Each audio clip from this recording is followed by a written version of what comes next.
Julius Caesar, the rise and fall of Rome's greatest leader. The streets of Rome echoed with the sounds of marching soldiers, the clash of swords, and the roars of an empire at war. In the heart of it all stood a man who would change history forever, a man who conquered nations, defied the Senate, and became the most powerful ruler Rome had ever known. But his ambition would also lead to his downfall. Betrayed by those closest to him, struck down by blades in the halls of power. His name was Julius Caesar, and his story is one of war, power, and betrayal. Caesar was born into an ancient but not powerful Roman family.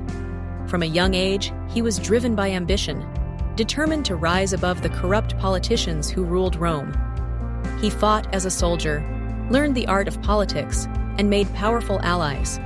But his true rise to power began when he joined forces with two of Rome's most powerful men, Pompey the Great, a legendary general, and Crassus, the richest man in Rome. Together, they formed the First Triumvirate, a secret alliance that gave them control over the Republic.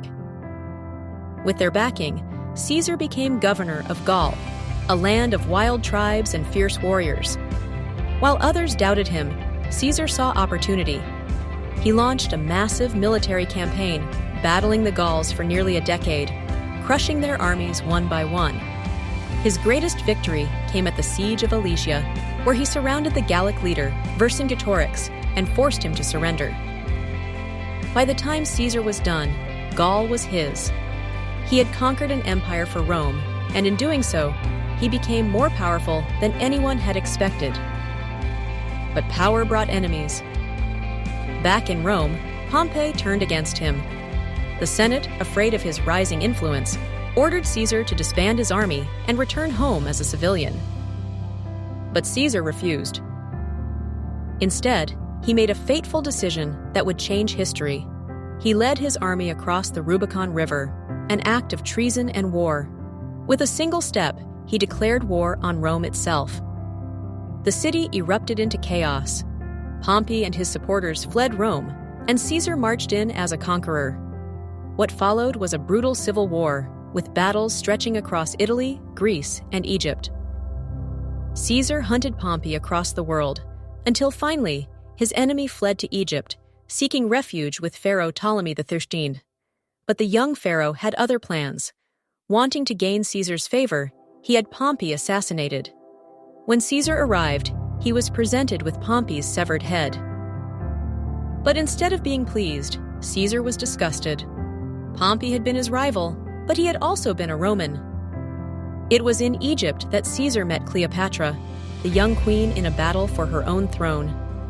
Their alliance quickly became something more. Cleopatra, charming and intelligent, saw Caesar as her key to securing power.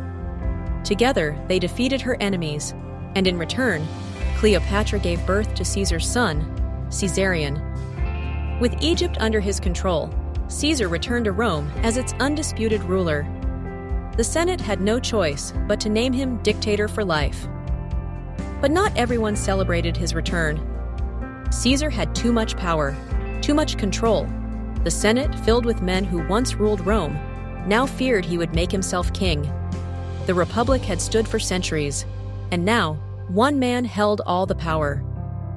Among the conspirators were Brutus and Cassius, men who had once been Caesar's allies. They saw only one way to save Rome from tyranny. And so, on the Ides of March, March 15th, 44 BC, as Caesar entered the Senate, the conspirators struck. One blade, then another. Blood filled the hall. Julius Caesar, the greatest leader Rome had ever known, collapsed to the ground, his white toga stained in red. His final words, according to legend, were spoken to Brutus, his trusted friend. Et tu, Brute? With that, Rome's greatest conqueror was dead. But Caesar's legacy did not die with him. His adopted heir, Octavian, would hunt down his killers and rise to power as Rome's first emperor, Augustus. The Republic, which Caesar had fought so hard to control, would be no more. In the end, Caesar's ambition did not destroy Rome. It transformed it. He was not just a general, not just a politician. He was a force of history, a man whose name would be remembered for eternity. The Republic ended, but the age of emperors had begun.